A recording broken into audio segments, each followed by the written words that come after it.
What's going on, everybody? Welcome back to the 31 Days of Horror. I am your host, Mood616, and thank you once again for stopping in, guys. Yes, 31 Days of Horror, Volume 8, Day 14, coming at you live and direct as usual.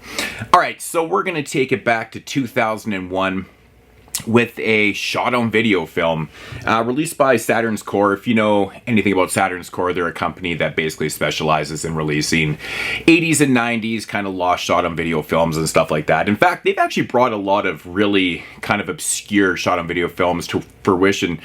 And for me, personally, I really like shot-on-video films, so that label's totally a bonus one from the Vinegar Syndrome sister labels and stuff. So, but yeah, so anyways, this one is from 2001, and I thought this sounded pretty interesting. I wanted to pick this one up because I read the premise of it, and I thought it sounded just different. It was kind of a different setup for a slasher film kind of thing.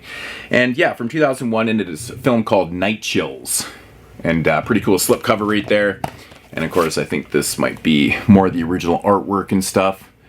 But yeah, it just sounded like it was kind of interesting. 2001, not really my favorite era for horror films. In fact, a lot of films from the early 2000s kind of, you know, if they were shot on DV, they just looked really rubbish, in my opinion. But this one, of course, is shot on video, which I would actually prefer films to be shot on video in that era than DV, because I find the look of DV is just repulsive. But I do like video, so.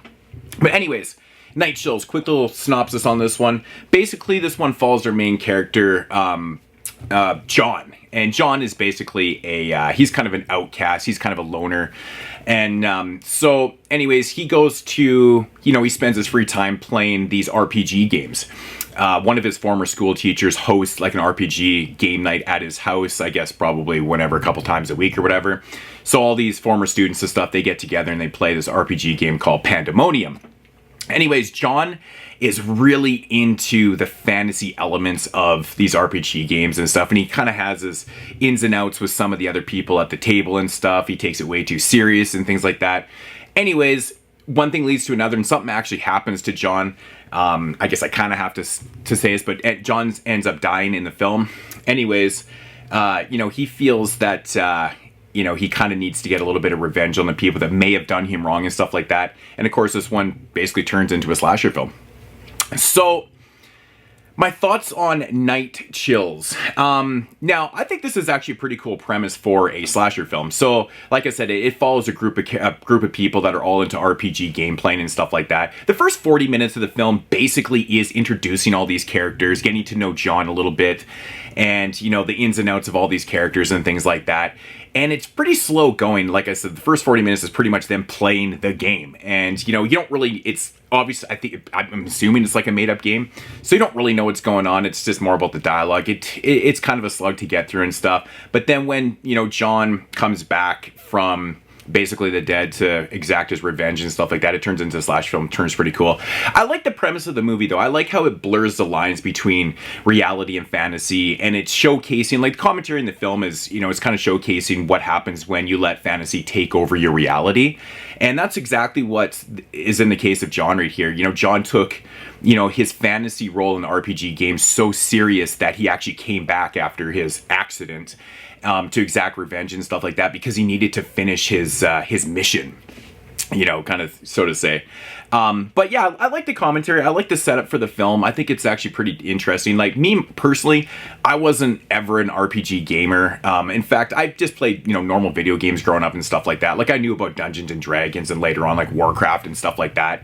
And it's kind of an interesting commentary because it feels like it's a little bit ahead of its time. I know back in the 80s and 90s and stuff, Dungeons and Dragons created, like, that whole satanic panic. It was all part of that satanic panic, and people were kind of freaking out about these games and the devils and stuff like that.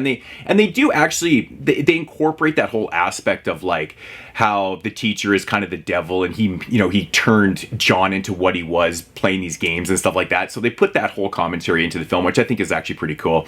But yeah, like, the biggest takeaway for me with this movie is, like I said, the commentary and how, playing these games can be such a dangerous thing to certain people, because if you have an addictive personality and you lose sight of reality and you let your fantasy become your whole reality, that's when things become a problem. Like, for instance, I had a buddy that I used to work with, and this actually kind of happened to him. He didn't turn into a serial murderer, but he essentially stopped coming to work because he got so enthralled in playing like online RPG games and stuff like Warcraft and all these other types of games that he stopped coming to work. And he had a really good job, and he ended up losing his wife and his house and stuff like that. And you know, it's just it's a real thing. It's a real thing. It was a real problem for people. I mean, there's a lot of addictive things in the world, like people have alcoholism, you know, narcotics and stuff like that. But gaming is another one of those addictions, like gambling and stuff like that too. So that's what the commentary in the film is basically about. So, you know, you blur that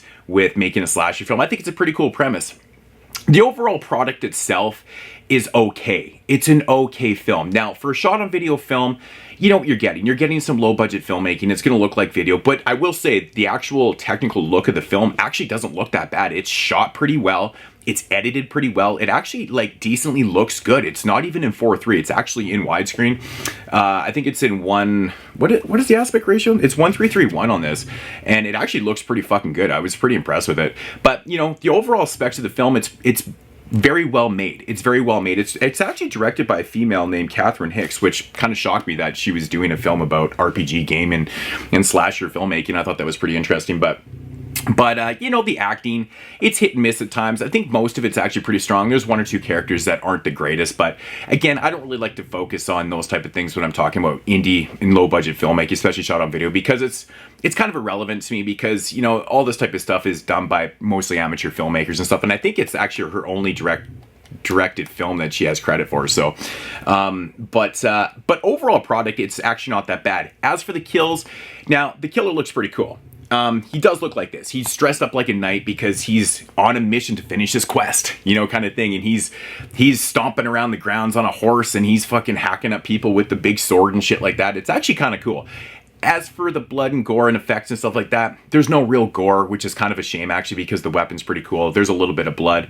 The body count's pretty decent. He kind of offs pretty much the majority of the characters that are actually in the film and stuff like that. But the one thing that kind of annoys me about this film, like, is, I wouldn't say it's the padding, and that's always been a problem with shot on video filmmaking, especially in the 80s and 90s, is padding the time. They'll put so much nonsense in the film just to up the runtime. This one doesn't really have any padding. It just has a lot of stuff that you don't really care about, and a little bit of stuff that involving a teacher that I thought was a little bit wonky too, because so right away after a couple people get killed, they take the school teacher out of his job. They basically fire this guy, and he becomes kind of the prime suspect for the murders because he was hosting these RPG games at his house, even though these are like adults and they can do kind of what they want and stuff.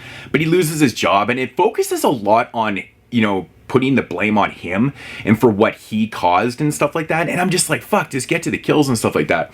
Because honestly, when the kills are happening, it is pretty atmospheric. There's some pretty decent stuff that's going on. It's shot well at night, and it's actually lit well. The lighting in the movie is pretty well done, considering a lot of this actually takes place at night. So again, going back to shot on video, you know, a lot of times the lighting in shot on video films can be atrocious, and it really does ruin the experience. Not so much in this one. It's pretty cool. One thing that's actually really funny about this movie, I don't know if they planned on doing it, but they put that aesthetic into the film, but it is shot and around Christmas time, so there's a little bit of Christmas aesthetic in the film, which is pretty interesting, involving Christmas trees, and you know, there's a bunch of Christmas lights, and they even talk about Christmas and things like that in the film and stuff like that. So that's kind of cool. If you want to throw this into your Christmas horror collection, you can, because it kind of has it's not necessarily a Christmas horror film, obviously. It's just a totally different type of premise. I don't want to fully say it's ahead of its time, but it does have a relevancy to it, you know, from the past and the present, you know, with, you know, people becoming so addicted to these games and stuff and losing sight of reality and just being overshadowed by the fantasy, living in that fantasy world. It's actually kind of cool. I like it. But, you know, for a whole product and stuff like that, I'm going to give this one probably 6.5 on the shot on video scale. If you guys follow my channel, I always have a shot on video scale, whatever that scale may be. It's not comparative to, like, you know, big high budget films and other high budget indie films and stuff like that, but you know, it's a solid film. I just feel it runs a little bit too long. I think the first 40 minutes probably could have been cut down. We didn't need to see so much of the role playing, and the problem is with the role playing scenes is that the characters aren't overly that interesting, and they don't really focus a lot on the game. It's more of just them, and it's not like the most interesting stuff, which is kind of a shame. But yeah, it is what it is. Night Chills, a pretty decent watch. Not one of my favorite from Saturn's Core, but still definitely worth your time. And again, with Saturn's Core, man, they always have a ton of features on their releases, which is really cool for, you know, shot on video, low budget filmmaking and stuff. So, but yeah. So yeah, that's going to conclude day 14, 6.5 out of 10. I'll be back tomorrow in day 15, almost at the pretty much at the halfway point here on 31 Days of Horror Volume 8. And I don't know what I know we're going to Canada tomorrow. I think we're going to Canada. I think that's the next one up on the list. So anyways, guys, hope you guys enjoyed the review. Leave comments down below if you've seen it. Probably haven't. Anyways, I'll talk to you guys later. And as usual,